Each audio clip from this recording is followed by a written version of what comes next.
back, CAGEJUNKIES. I'm here with Dean Thomas. He is a pioneer of mixed martial arts in Florida, and I know that because I came up in Florida watching you fight.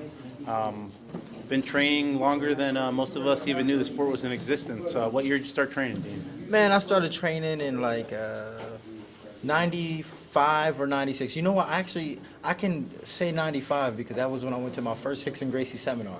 So I'm gonna say 1995. And I remember getting a card in the mail that I was a member of the Rickson Gracie Association.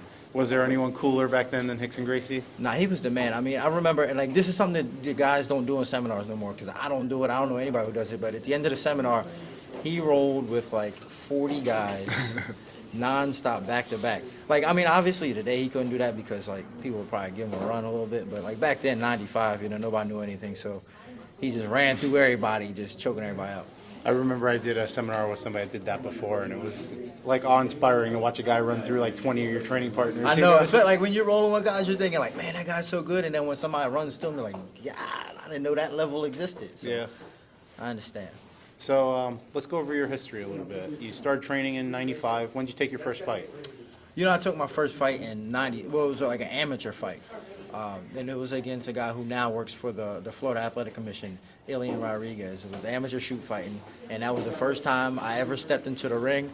And I looked ridiculous, too, because I had just gotten cauliflower ear.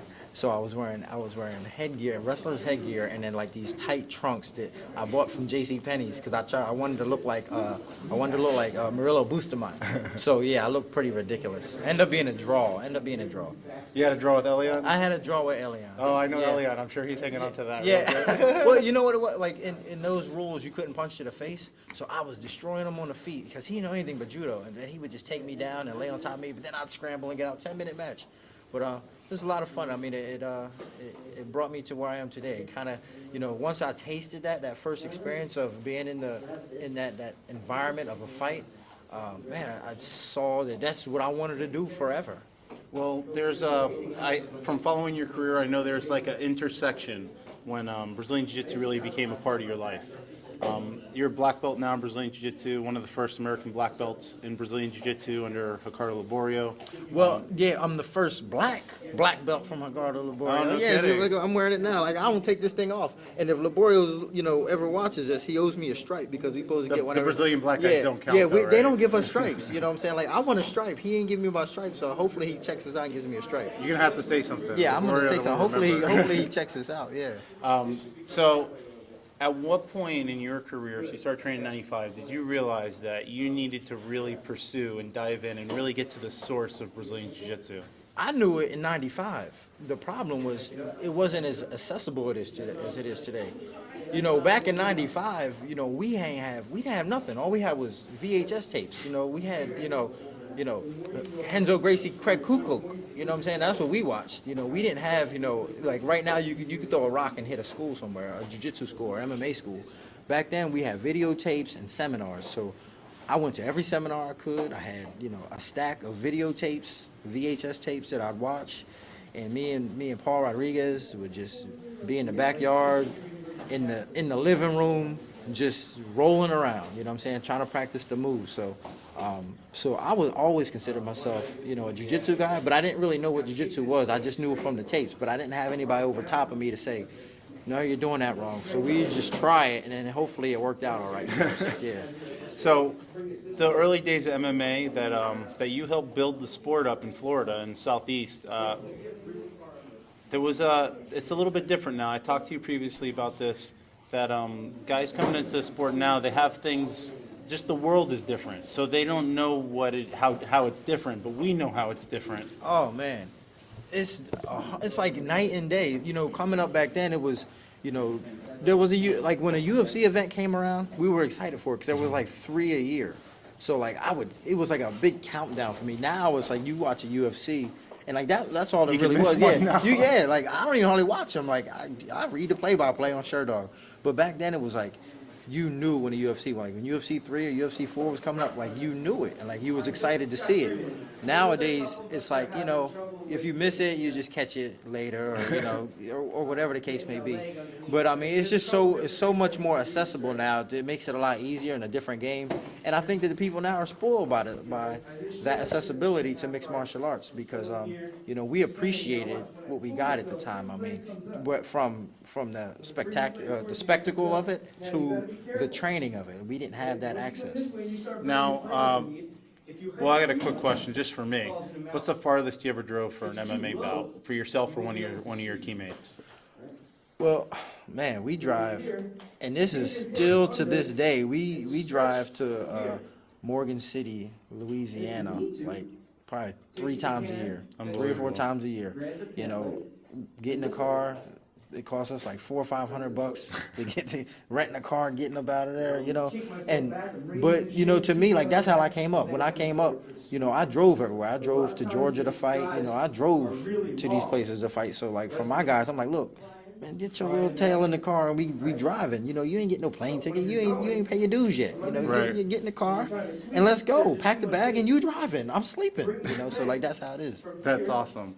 So, coming up through your career, you fought some world champions in your career. I know you fought Matt Serra, you fought BJ Penn, you fought really the who's who of your division and other divisions too. I know you fought up divisions in Noki Bombaye. You fought, man, I don't think you've ever turned down a fight. I saw you were scheduled to fight even Mayorga coming up. So why don't you tell us a little bit about, well, let's start early, right before you got into UFC. How did you make that initial break in? Well, at the time, because I didn't turn down a lot of fights early in my career, I was able to amass a pretty good record. Before I even got into UFC, I was 12-1. I had fought in Japan. I had fought Kauno in Japan. I fought Mishima in Japan. I had beaten Jens Pulver.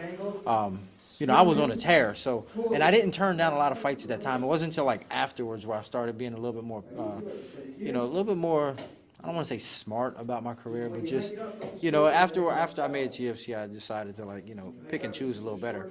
But up until then, I was just fighting everybody. And, I was just at the right place at the right time. And because I had beaten Jens Pulver, the UFC was really looking for me. And at the time, the UFC was big, but they weren't as big as they were now. In fact, the day Kauno and Jens Pulver fought for the title, I actually turned that fight down to fight Jens Pulver in the rematch so that I could fight Stephen Pauling in Hawaii, just because I wanted to go to Hawaii. So like now I'm looking back at that decision like, man, am I crazy? But I turned it down so I could fight in Hawaii just because I wanted to go to Hawaii. But those times were a lot different than they are now, and obviously when the UFC calls, you don't ever turn down Dana White. Are you surprised, having gone through not just UFC but MMA since before it was called MMA? Are you surprised to see where it's come, or is this something that you expected all along? No, it's a lot more evolved than what I would ever imagined it to be. I remember the days of promoters walking around handing out free tickets to go to a nightclub where they had a ring set up so that they can watch guys fight, and people were like, "What is this? This is like pro wrestling. I'm not going here." I remember all that stuff, and now to see the evolution and and how far it's come, man, it's crazy. It really is crazy. And then even to be involved with it at the magnitude that I've been involved in it is just it's an honor. It's actually kind of overwhelming, though. I feel like I'm still pretty relevant in the game and still a major player, not only just from the fight aspect, but just from other avenues that I've actually been able to put myself in. Well, let's talk about that.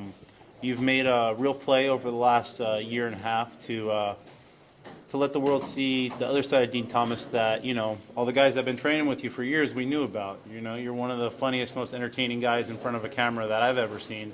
And so I know you've been doing some commentary work. I've seen you do some post-fight interviews.